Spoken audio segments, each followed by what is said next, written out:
Ok, la clase anterior vimos de la página 63 hasta la página 65, que lleva como título los esquemas. En esas páginas, lo más importante que vimos son los criterios para organizar la información de un texto. Por favor, háganme acuerdo cuáles eran los criterios para organizar la información de un texto.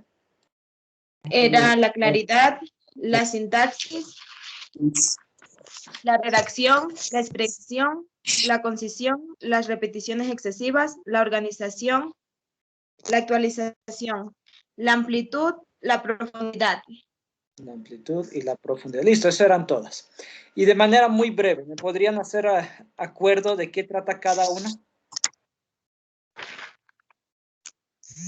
Les hago repetir esto porque eso es muy importante, ¿sí? Hay que tomar en cuenta todos estos criterios al momento de escribir. Entonces, por favor, háganme acuerdo de qué trata la claridad, de qué trata la sintaxis, de qué trata la redacción, la concisión, la organización, etc. ¿De qué trata cada una? La claridad es un texto claro, muy entendible, que va dirigido sobre el lector.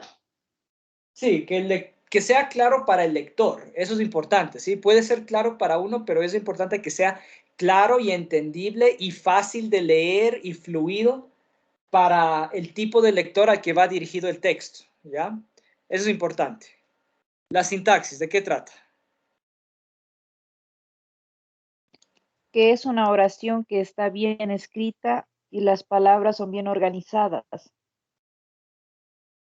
Correcto. La sintaxis tiene que ver con el orden correcto de las palabras en una oración, ¿sí? Que las palabras no estén mal ubicadas en la oración, de modo que es difícil entender lo que esa oración dice, sino que las palabras estén en su lugar correcto en la oración. Bien, de eso trata la sintaxis. La redacción, ¿de qué trata? Es tener cuidado con la Es el cuidado de la ortografía. Ortografía, es muy importante. Una ortografía mala, pues eso también dificulta la claridad, eso dificulta el leer el texto. Entonces es muy importante una buena ortografía. La expresión, ¿de qué trata?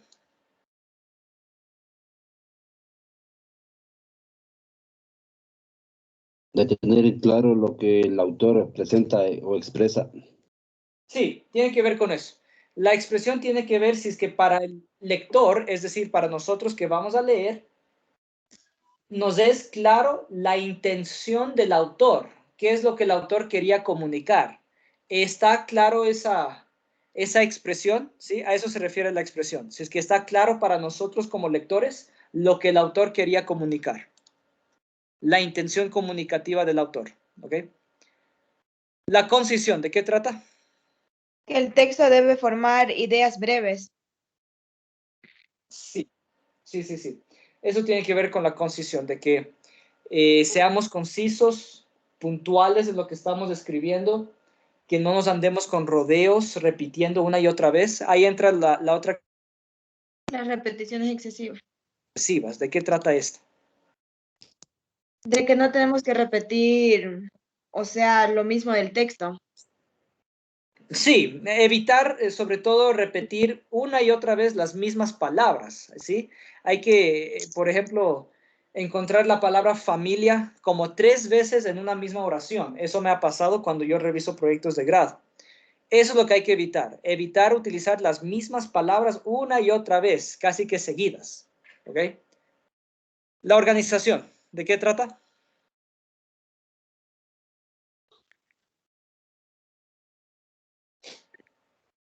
Que está estructurada y ordenada jerárquica, está como por ejemplo, las estructuras anteriormente y la macroestructura. Correcto. Ok. Sí, la organización tiene que ver con que nuestras ideas, lo que estamos escribiendo en el texto, que estén ordenadas. ¿Ok?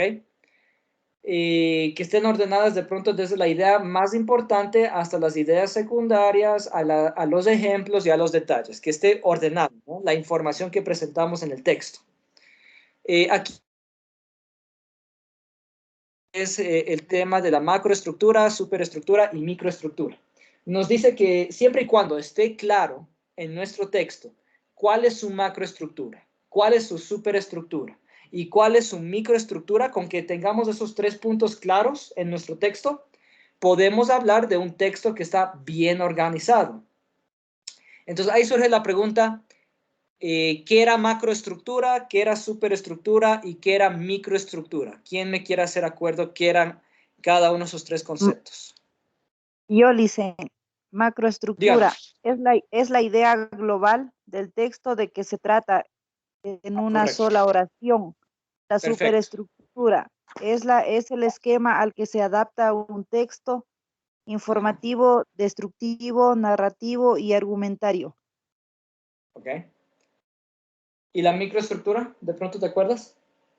Microestructura son las ideas generales que en un mismo texto nos ayudan a sacar una idea por párrafos y a unir las ideas principales que nos dan una idea global. Correcto, ya, muy bien. Tal como lo explicó la compañera, es cada una. La macroestructura es la idea global de todo el texto en una sola oración. ¿Sí? Si podemos decir de qué trata el texto en una sola oración, listo. Tenemos claro la macroestructura. La superestructura es el esquema al que se adapta el texto. Hay 5 superestructuras de las cuales un texto se puede adaptar. La superestructura descriptiva, que sirve para describir algo. La superestructura narrativa o literaria, que es para contar los hechos o algún acontecimiento que le pasó a algunos personajes. La superestructura dialogada, que es si es que hay un diálogo entre 2 o más personajes. La superestructura informativa, que sirve para informar algo, y la superestructura argumentativa. ¿Okay? Esas son las 5 superestructuras que hay. Y la microestructura son todas las ideas generales que al sumarlas, al unirlas, nos da la idea global. Podemos sacar una idea principal por cada párrafo. Al unir toditas las ideas principales, obtenemos la idea global. Esa es la microestructura, ¿ok? Toditas las ideas principales de cada párrafo. Bien, la actualización, ¿de qué trataba esa? Cuando buscamos información concreta sobre un tema específico que tenemos que tener en cuenta sobre la actualidad o consultar lo del año. Correcto. Entonces, esto tiene que ver con el momento de que ustedes investiguen de otras fuentes para escribir su propio texto.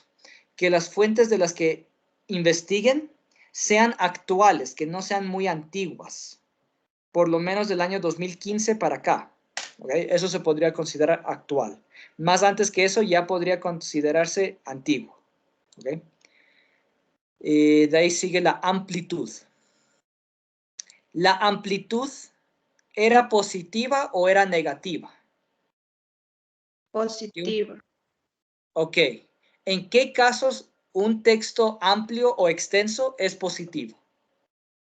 Cuando el contenido justifica el tamaño o el número de ideas. Correcto, sí, eso es correcto. Cuando la extensión es justificable porque en el texto pues presenta ideas que aportan a la idea global del texto, ¿sí? Y no estamos repitiendo, no estamos andando con rodeos, sino que todo lo que hemos incluido en el texto aporta de manera positiva. Entonces podemos hablar de un texto amplio positivo. ¿Y en qué casos un texto amplio o extenso es negativo? Cuando las ideas son repetitivas. Correcto, sí. Cuando básicamente tenemos un texto largo sin justificación. Es largo porque de pronto presenta ideas que no tienen nada que ver con la idea global del texto. De pronto repite una y otra vez lo mismo, nada más cambiando el orden de las palabras, ¿sí? Eso hace que un texto amplio o extenso sea negativo, ¿sí? No hay razón para que sea tan largo. Entonces, ojo, que un texto sea amplio, si es positivo o negativo, pues depende, ¿ok? Un texto amplio no siempre es bueno. Ojo con eso, ¿ya? Entonces, debemos asegurarnos que los textos que nosotros escribamos, si es que lo vamos a hacer amplio, que sea amplio por una buena razón. Y no amplio porque sí, ¿de acuerdo? Y respecto a la profundidad, yo les quería preguntar, bueno, la profundidad sí debemos buscar que nuestro texto sea profundo. ¿Habían algunos tips que tomar en cuenta para poder hacer que nuestro texto sea profundo? ¿Qué tips o qué consejos me pueden dar ustedes para que Es el como texto que ustedes escriban sea profundo? un texto es profundo si nos invita a reflexionar constantemente sobre el contenido. Ok, tal como nos leyó la compañera aquí. Un texto es profundo si nos invita a reflexionar. Es lo que yo hago con ustedes, ¿no? Les invito a reflexionar constantemente. Eso hace que su aprendizaje sea profundo, el aprendizaje sea significativo, ¿sí? Un texto es profundo si nos invita a reflexionar. Eso es importante. ¿Qué más? ¿Qué más podemos hacer para que un texto sea profundo?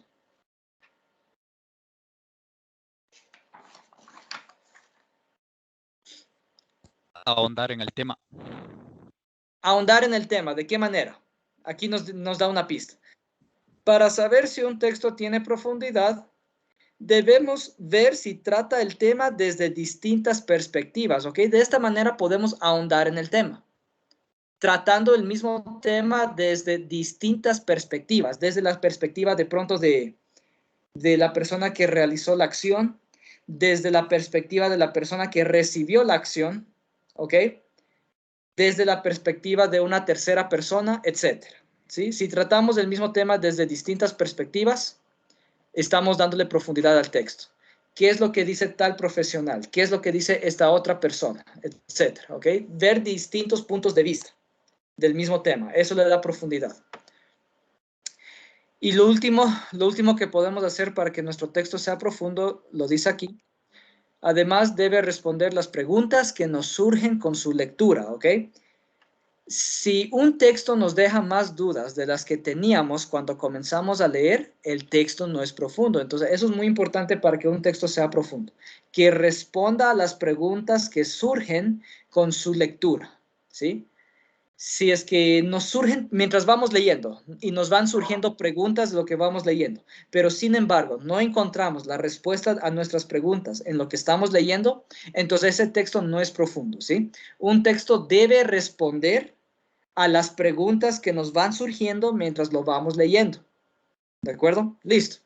Esos son los tres tips que les puedo dar para que un texto sea profundo. Tratarlo desde distintos puntos de vista, responder a todas las preguntas que surgen con su lectura y que nos invita a reflexionar constantemente. Así hacemos que un texto sea profundo. Listo, ese fue el tema que vimos la clase anterior. Estamos listos para avanzar al siguiente tema. Página 66, que lleva por título Organizadores para registrar la información. ¿Quién quiere leer este primer párrafo? Por favor, levanten sus manos para que se entienda, sobre todo, porque si no todo el mundo va a empezar a... María Saldarriaga, te doy la palabra. Lee tú, por favor, ese párrafo, el primero. Ok. Organizadores para registrar la información. Ya hemos visto cómo estudiar y organizar la información que extraemos de un texto cualquiera. Además, hemos examinado los distintos tipos de textos básicos, literarios y no literarios, que son de los que sacaremos la información. En este tema vamos a ver cómo tratar esa información. Listo, entonces lo que dice es que ya hemos estudiado cómo organizar la información que extraemos de un texto. Ahora vamos a ver cómo tratar la información que extraemos de un texto. Y nos dice de título, tratamiento de la información. ¿Quién quiere leer este párrafo que sigue? Mayra Cruz, te doy la palabra. Siempre le doy la palabra Gracias. a la primera persona que aparece en mi lista, ¿no? Entonces, Si no les doy la palabra a alguien que levantó la mano, por favor no se resienta. Es porque la persona a la que yo nombro es la primera que levantó la mano, ¿ok? El Teams siempre me los ordena en el orden que fueron levantando la mano. Entonces nada más quiero aclarar eso. Listo, por favor sigue, Mayra. Ya, licenciada. Tratamiento de la información. Imagine que su profesor o profesora le ha pedido que prepare un trabajo sobre el derecho a la educación y su aplicación en el mundo laboral. Tras consultar diversas fuentes, ha conseguido varios textos de los que puede obtener información útil para la tarea. Dispone de distintas técnicas para sintetizar y organizar la información en cada caso. A continuación, le mostramos algunas de ellas. Ok, nos dice que tenemos técnicas para sintetizar y organizar la información. Díganme ustedes, por favor, ¿cuáles son las técnicas que existen para sintetizar y organizar la información? ¿Cuáles son las técnicas? El esquema, El esquema. el cuadro sinóptico y el mapa conceptual. Listo. Conceptual. Esas son las tres técnicas que tenemos para poder sintetizar y organizar la información. La que aparece en la página 66, el esquema. La que aparece en la página 67, el cuadro sinóptico. Y la que aparece en la página 68, el mapa conceptual. El mapa conceptual, ¿ok? Bien. Ok, empecemos por el esquema. ¿Cómo se debe elaborar un esquema? Cuéntenme. Sí, aquí nos da varios pasos. Léanlo un ratito, reflexionenlo y de ahí explíquenme en sus propias palabras cómo se debe elaborar un esquema.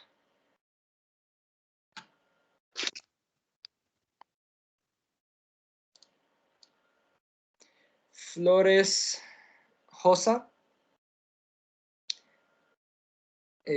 ¿nos quieres decir? No, se quedó alzada la mano, Liz. Bueno. Por favor, lean los pasos para elaborar un esquema o léanlo de nuevo porque sé que ya lo leyeron. Léanlo de nuevo y explíquenme en sus propias palabras cómo elaborar un esquema.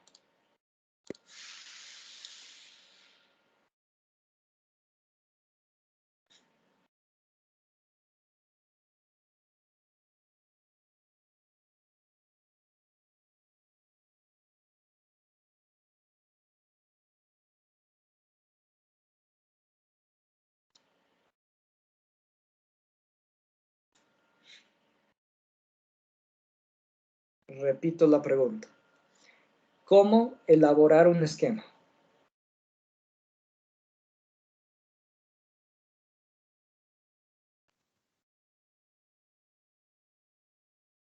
Recogiendo de manera ordenada y jerarquizada las ideas principales y secundarias ¿Está bien? del Sí. texto. Entonces, primero tenemos que encontrar las ideas principales y las ideas secundarias, ¿ok? Por eso el texto nos sugiere que subrayemos, ¿no? Que subrayemos las ideas fundamentales. Y después lo que dijo la compañera, ordenarlas jerárquicamente, de pronto de las ideas más importantes a las ideas secundarias. ¿Ok? Y lo último, ¿qué más debemos hacer?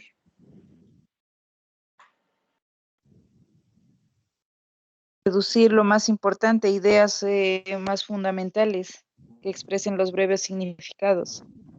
Sí, por ahí va, ¿no? Dice acá, distribuya gráficamente, ¿no? Ya lo último es distribuirlo gráficamente.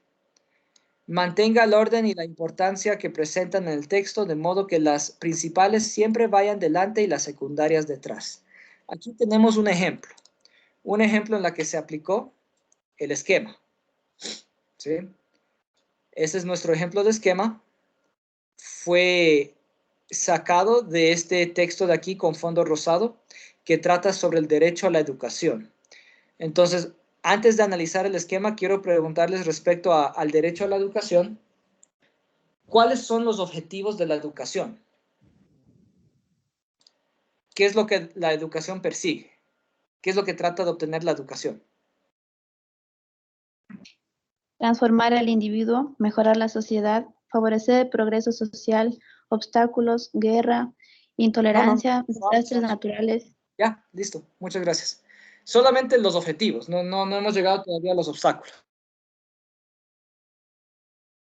Como nos leyó la compañera, transformar al individuo, mejorar la sociedad y favorecer el progreso social. ¿Ok? Esto es lo que perseguimos nosotros, sus profesores, al brindarles a ustedes una educación. Primero queremos transformarles como individuos. ¿Ok? La educación, que sean gente más educada, gente con más posibilidades, más oportunidades, ¿ok? Lo primero es transformarles a ustedes como individuos. Lo segundo que nosotros, sus profesores, tratamos de obtener con educarles es mejorar a la sociedad, ¿sí? Creemos que una sociedad más educada sería una mejor sociedad, ¿no? Que haya menos violencia, porque hay más educación, ¿ok? Entonces, lo segundo que perseguimos es mejorar la sociedad. Y lo tercero es favorecer el progreso social, ¿sí? Al educarles a ustedes, perseguimos el progreso social, que ustedes puedan progresar, ¿sí? De pronto que ustedes no sean empleados de un salario básico toda su vida, sino que de pronto puedan aspirar a un trabajo que les pague más, de pronto aspirar a abrir su propio negocio, ¿ok? Entonces lo que perseguimos con educarles es favorecer el progreso social, el progreso de ustedes, ¿ok? El progreso de ustedes como individuos, como personas, como profesionales, su progreso económico, su progreso social, ¿ok? Todo eso perseguimos al educarles, ¿ok?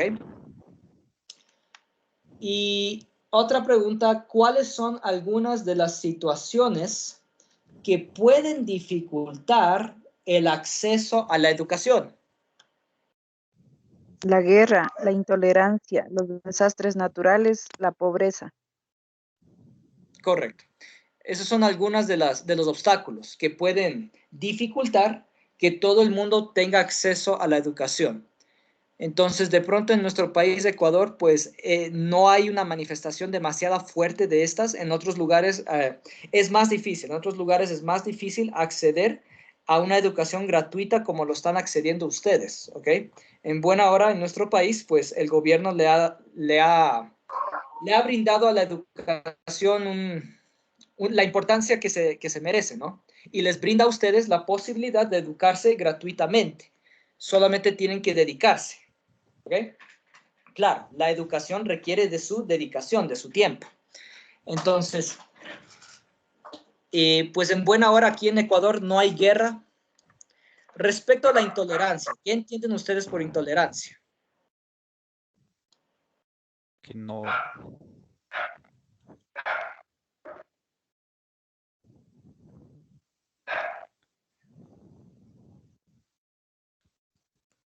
que no se Algo en lo toleran que no entre sí. estamos de acuerdo. Que no se toleran entre sí.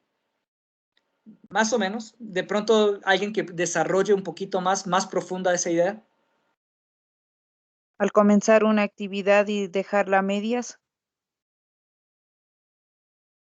Esa es inconstancia. La intolerancia es otra cosa.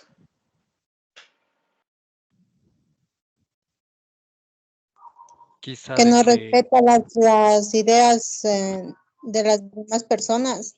Por ahí va, ahí está bien. No respeta las ideas de las demás personas.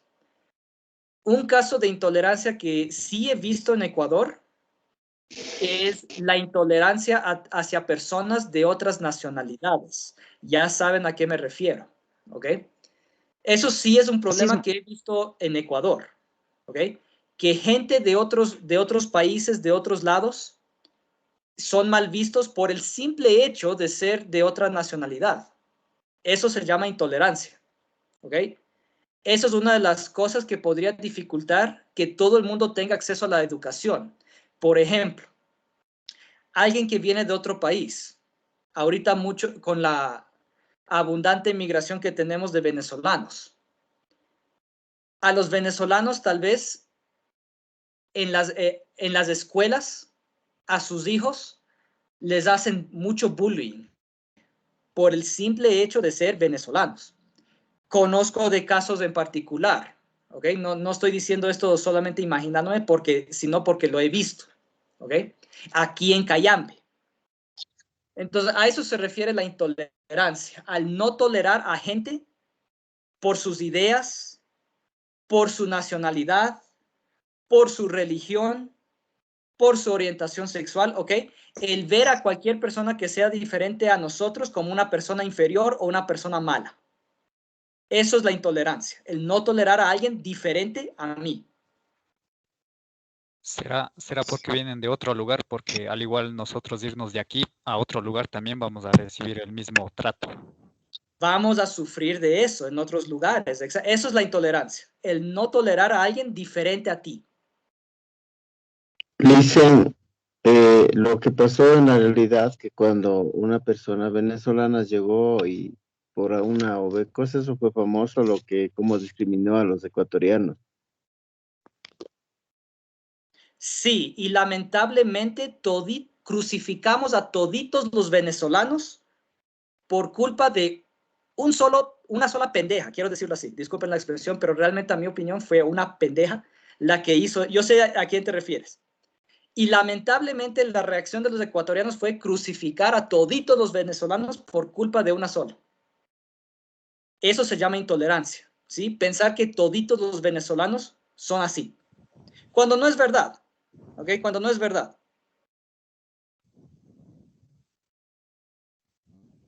Bien, nomás quería hacerles reflexionar acerca de eso, ¿ok? La intolerancia es un problema que he visto aquí en Ecuador. Ok, entonces tenemos este ejemplo de un esquema, ¿ya? Y miren de qué forma se han organizado los subtítulos de este esquema. El título dice el derecho a la educación. El primer subtítulo, objetivos. Y listo. Se organizaron los 3 objetivos que aparecen en el texto de una forma muy clara. Hablamos de obstáculos. Listo. El segundo subtítulo, obstáculos.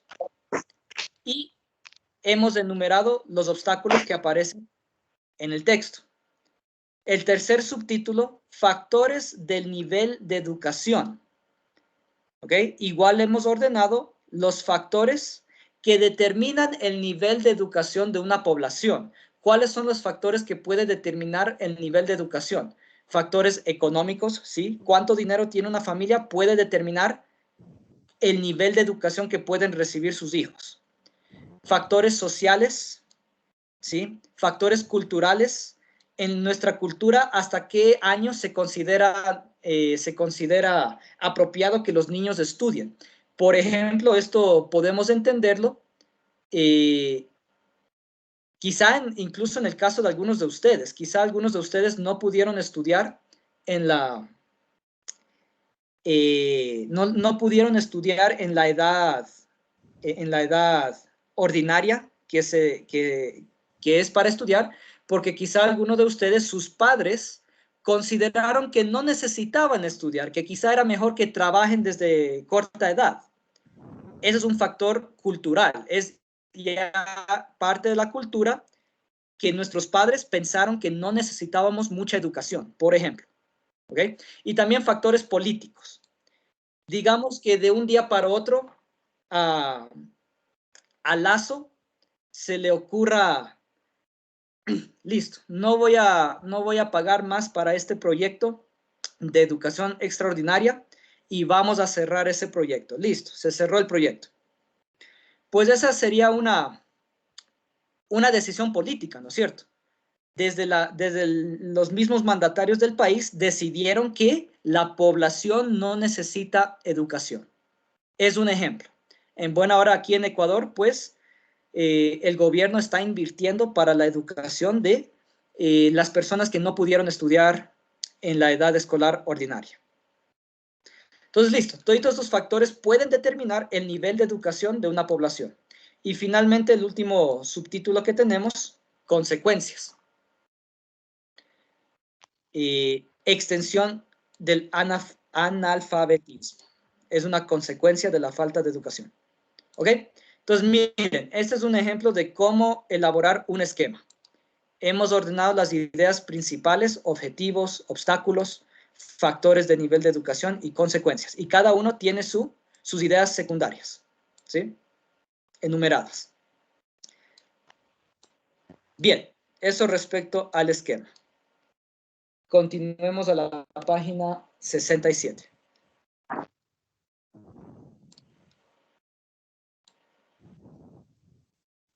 En la página 67 tenemos otra de las técnicas para sintetizar y organizar la información, el cuadro sinóptico.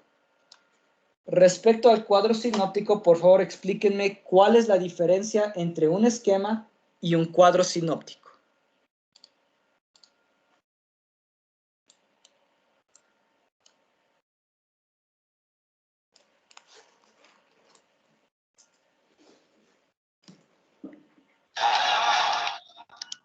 Se caracteriza por presentar una distribución gráfica.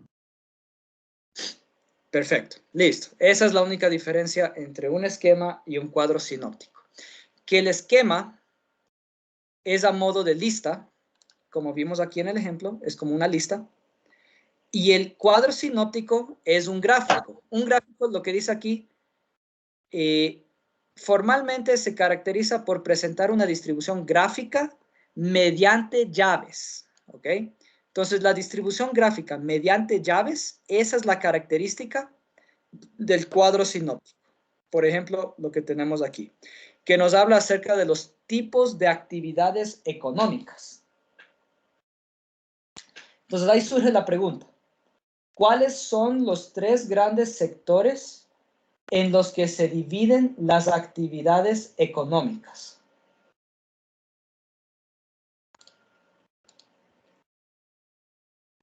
Repito la pregunta. ¿Cuáles son los 3 grandes sectores en los que se dividen las actividades económicas? Sector primario, sector El uno es el secundario.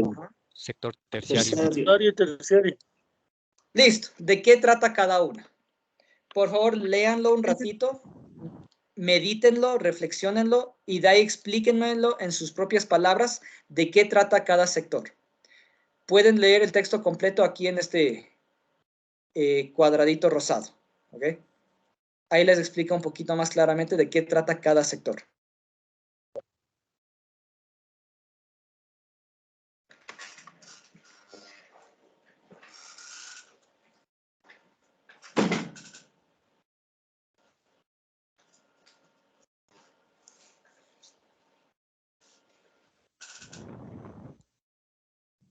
Listen, Dígame. y en el deber yo me he equivocado, le he hecho el cuadro sinóptico y no le he hecho el esquema, le he hecho al revés. No te preocupes, no te preocupes. Ya, gracias. Ok.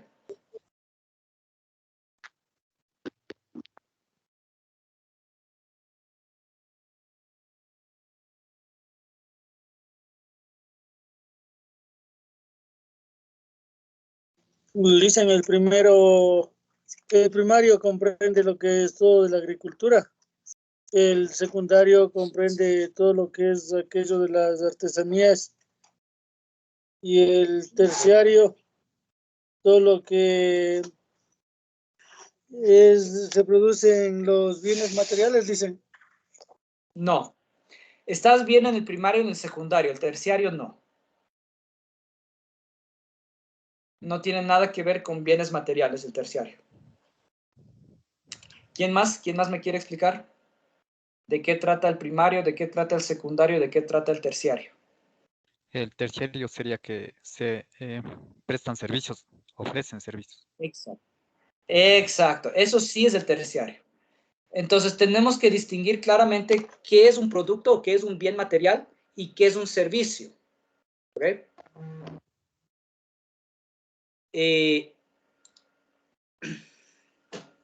Entonces, primero empecemos por el sector primario.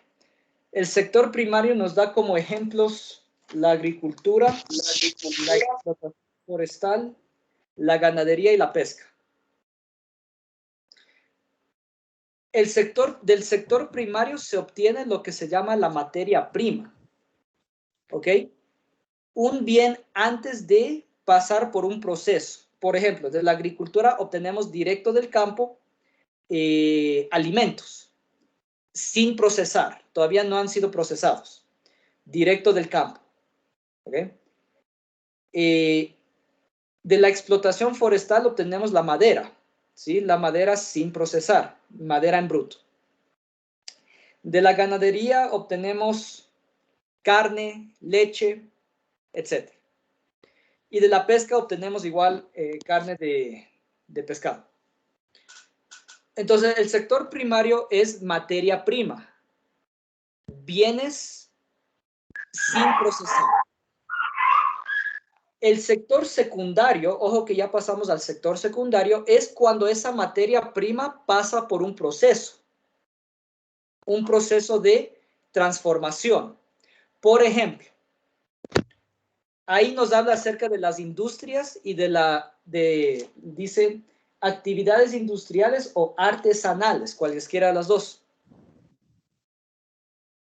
Por ejemplo, entonces de la agricultura obtenemos, digamos, el maíz, obtenemos el trigo, la cebada.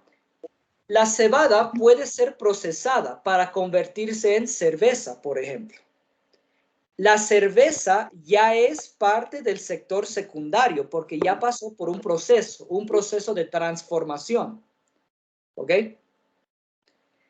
Del sector primario obteníamos la madera en bruto. Pero la madera puede pasar por un proceso de modo que se convierte en un mueble. El mueble ya es un bien procesado, ya es parte del sector secundario. ¿Okay? Entonces, repito, sector primario es la materia prima, tal como la obtenemos de la naturaleza. Bruto. El sector secundario es cuando a la materia prima la sometemos a un proceso de transformación para obtener otro producto. ¿Ok? Es el sector secundario.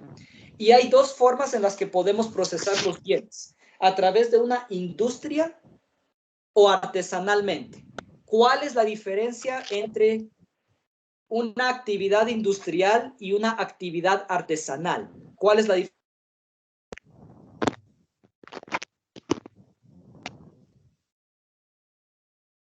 Dicen la artesanal podría ser lo de la madera, hacer como artesanías o muebles así. Y en cambio la industrial sería máquinas.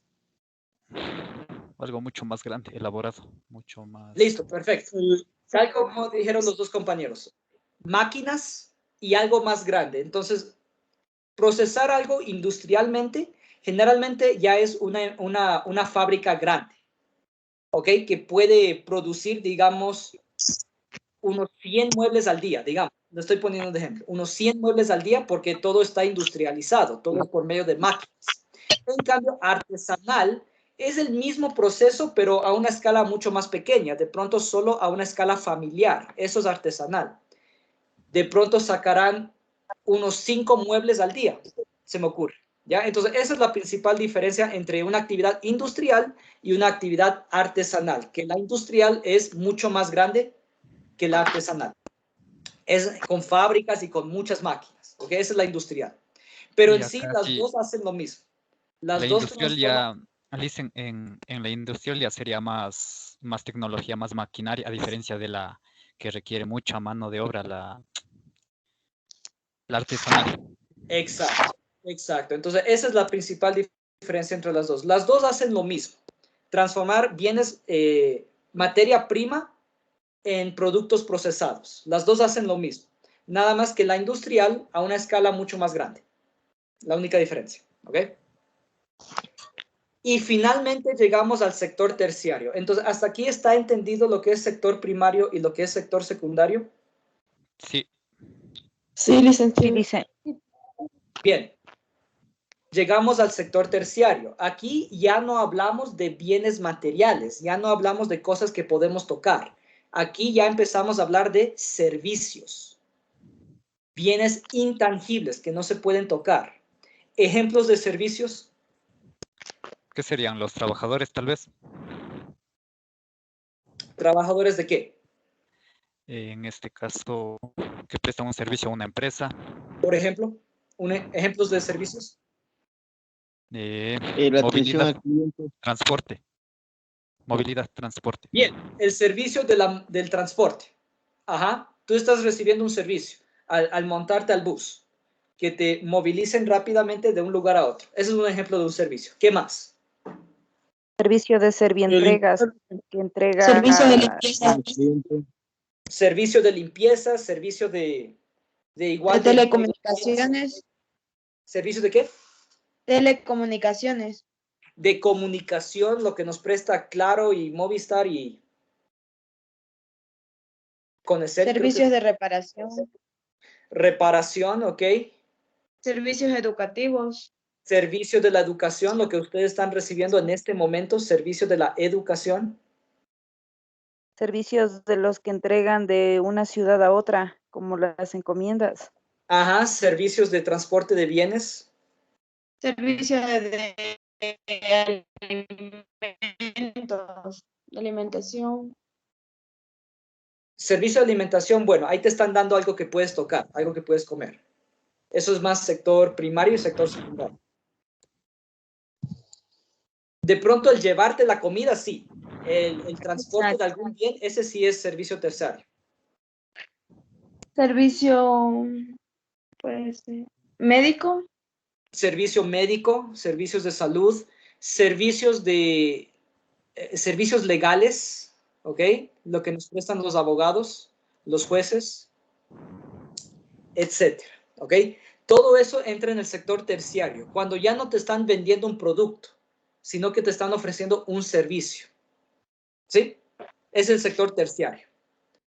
Bien, creo que ya tenemos más claro esto de los tipos de actividades económicas. Se pueden dividir en 3 grandes grupos: sector primario, sector secundario y sector terciario. Ahora les quiero preguntar, ¿cuáles son los beneficios de utilizar los cuadros sinópticos? Estamos en la página 67. Ahora la pregunta es, ¿cuáles son los beneficios de utilizar un cuadro sinóptico?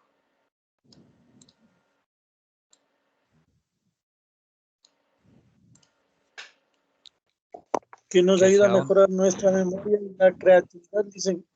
Bien, sí, está aquí, ¿no? La respuesta a la pregunta está aquí en este cuadradito que dice desde las técnicas de estudio. Alguien nos dice, nos ayuda a mejorar nuestra creatividad. Es verdad, porque para elaborar un cuadro sinóptico, primeramente necesitan creatividad, ¿sí?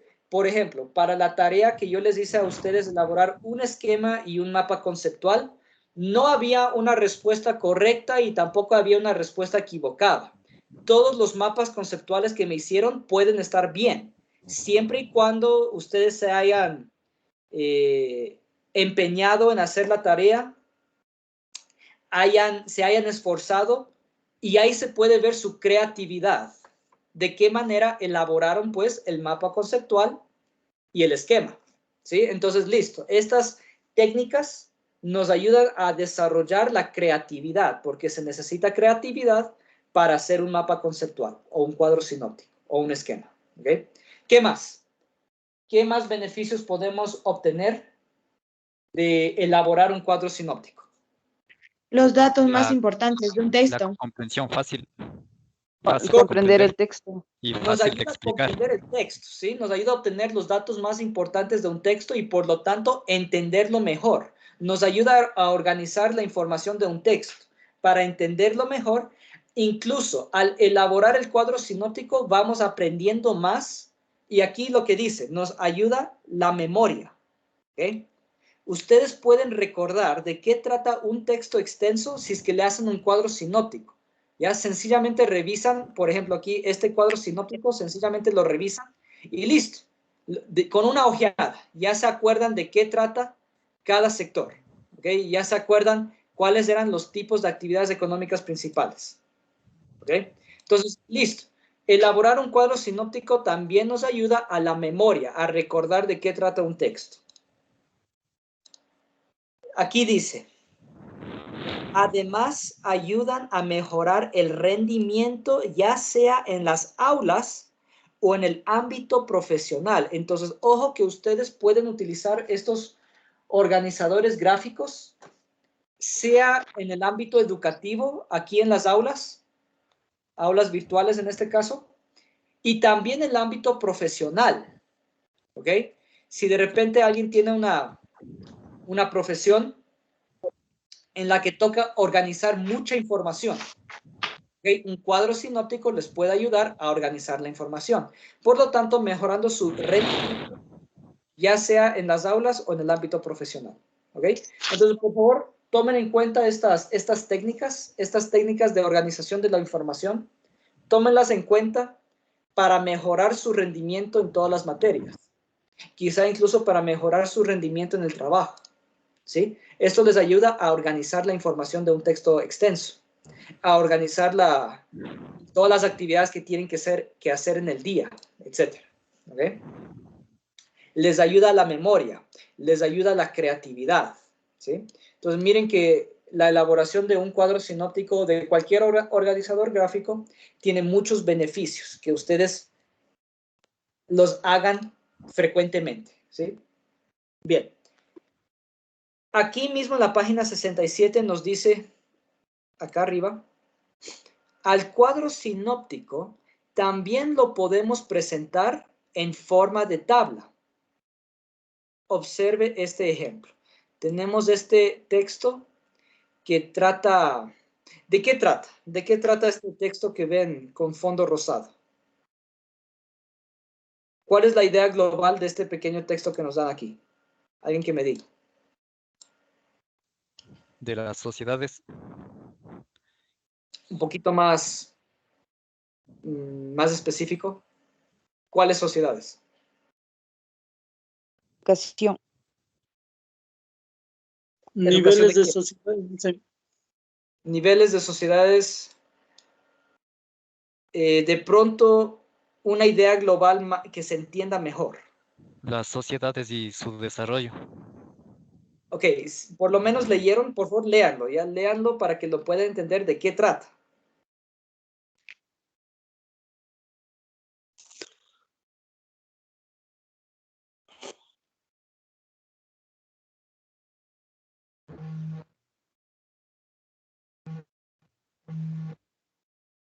Díganme en una sola oración de qué trata este texto. Si ya lo leyeron. Tienen acceso a la educación. Correcto, correcto. El texto trata de el acceso de las mujeres a la educación. Nos da ejemplos de qué es lo que sucede en otros lugares, ¿sí? Entonces, al bajar aquí, ya tenemos la información de este texto organizado en un cuadro sinóptico a modo de tabla. Nos dice, por ejemplo, en las sociedades avanzadas, ¿qué sucede? Las mujeres tienen acceso a la educación en buena hora, ¿ok? Las mujeres pueden acceder a la educación. ¿Qué es lo que sucede en las sociedades subdesarrolladas? Cerca de 86 millones de mujeres. Miren que es muchísimo, ¿ya? Esto a nivel mundial. Cerca de 86 millones de mujeres no tienen acceso a la educación, no pueden estudiar. ¿Ok? Cerca de 86 millones, es muchísima gente. Si todito Ecuador tiene apenas 17 millones, miren que es 86 millones de mujeres a nivel mundial. No pueden estudiar, son muchísimas mujeres, ¿ok? En las sociedades avanzadas, ¿qué sucede?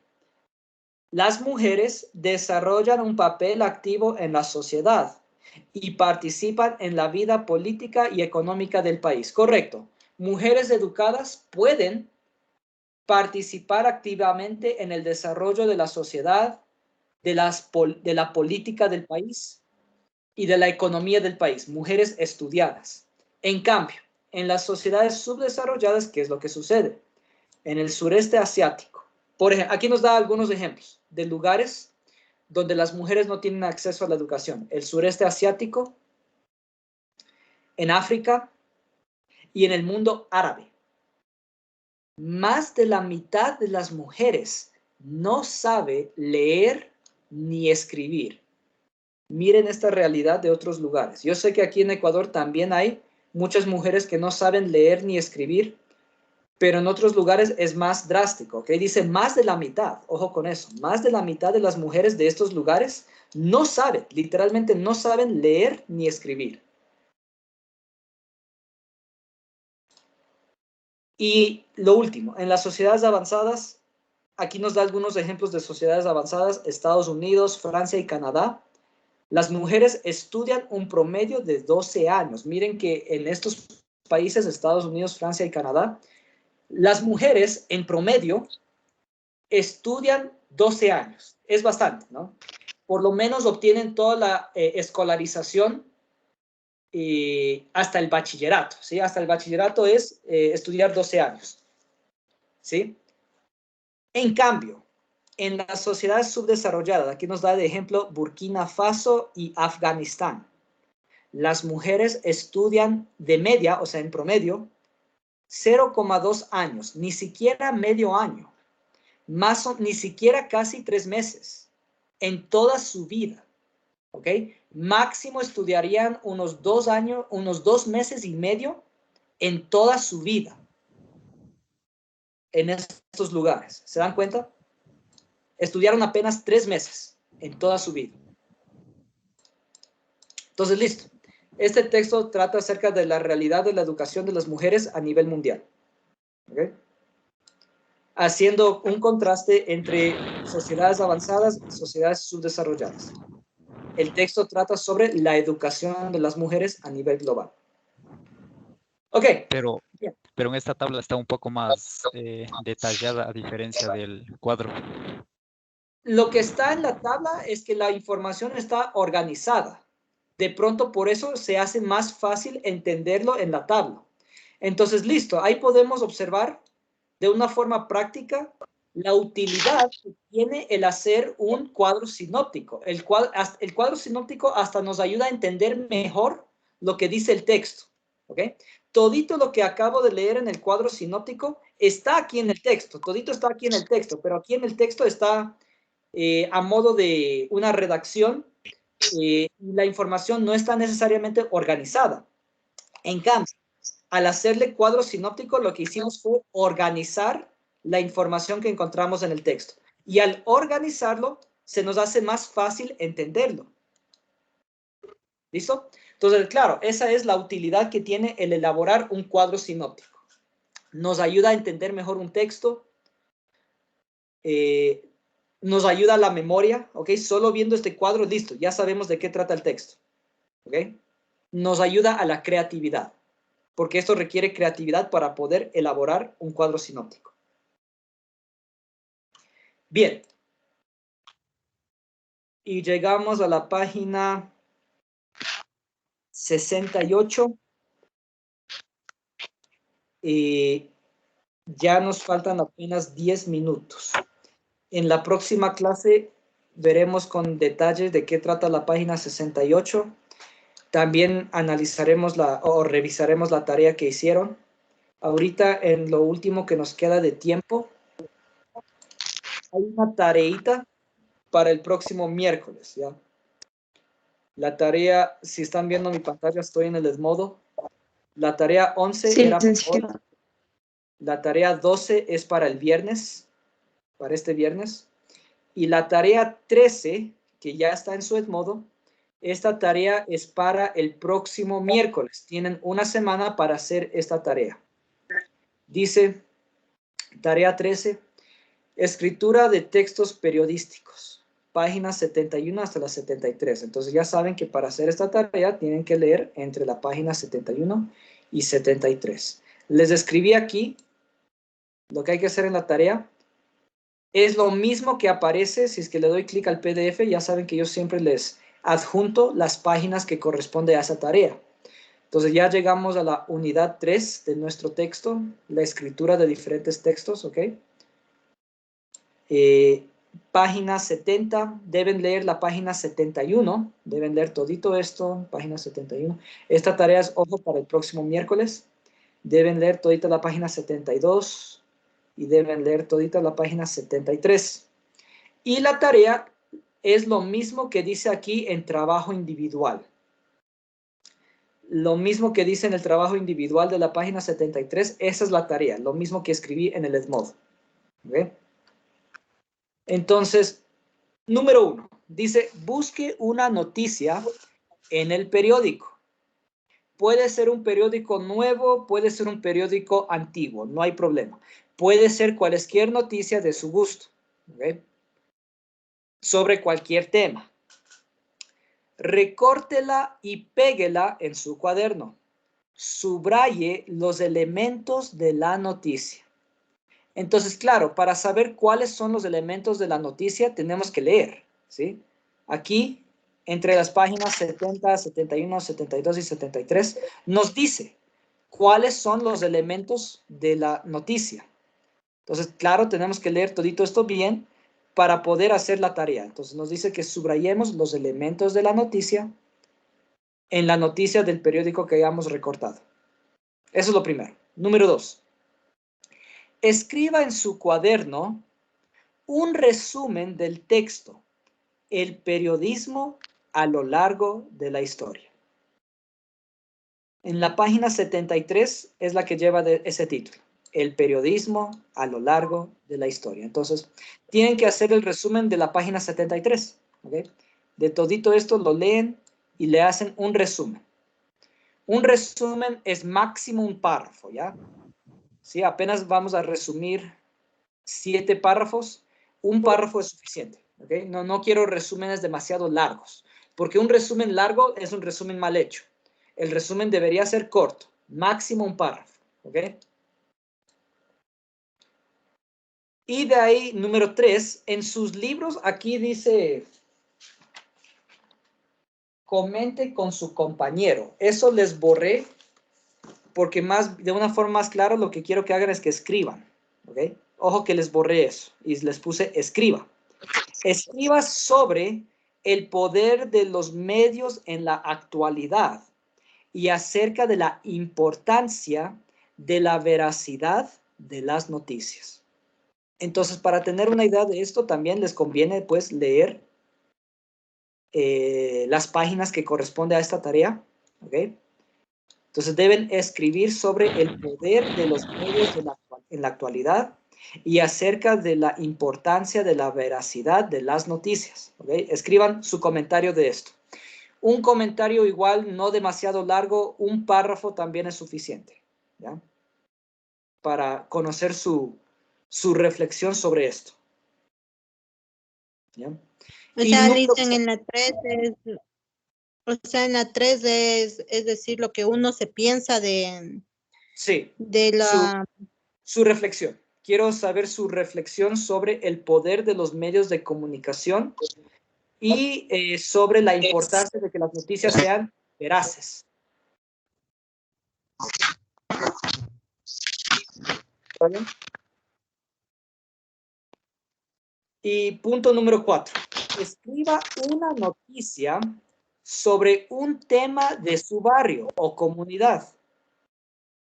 Tenga en cuenta los elementos de la noticia y sus características. Entonces, claro, para saber cuáles son los elementos y las características de la noticia, tienen que leer estas páginas. ¿Okay? Páginas 70, 71, 72 y 73. Ahí les explica cuáles son los elementos y las características de la noticia.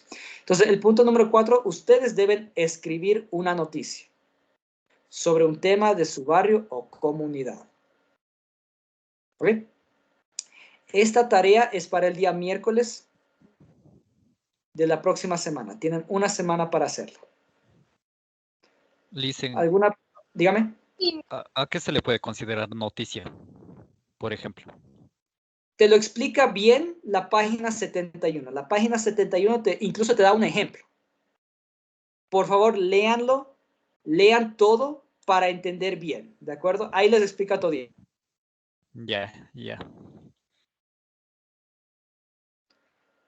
No les quiero dar de una ya todo masticadito porque quiero ver su esfuerzo, quiero ver su reflexión, ¿ok?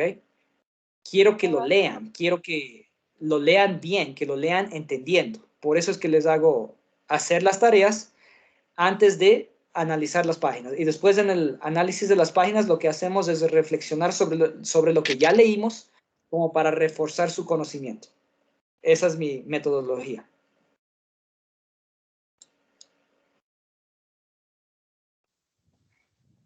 Listen, ¿de cuántas líneas tiene que ser el párrafo de la noticia del barrio? Sí, no hace falta que sea una noticia muy larga. Por ejemplo, en el ejemplo de la página 71, ¿sí? Este es el ejemplo de la noticia que nos dan. De pronto la mitad de esto, ¿ok? Estaría suficiente para la noticia de ustedes, ¿ya? Gracias, Listen. Ok. ¿Alguna otra pregunta o está claro lo que hay que hacer de tarea? Está claro de mi parte, licenciada. Okay. Claro, cuando nos pongamos a leer y sí, analizar. Sí, tienen que leerlo, exacto. Tienen que leerlo, es parte de la tarea. Ok. Ya son prácticamente las 10 de la noche. Si no hay más preguntas, es todo de mi parte. Por favor, harán la tarea del día viernes, que era la evaluación de la segunda unidad. Háganla. Y hagan la tarea, la que les acabo de explicar, que esa es para el próximo miércoles. Si no hay más preguntas, Ok, es todo. licenciado. Tengan una buena Hasta noche. mañana. Una excelente noche. Hasta mañana, pasen muy bien. Hasta mañana. Buenas noches, licenciado. Mañana, Listen, buenas noches. Buenas noches, pasen muy bien. Buenas noches. Buenas noches.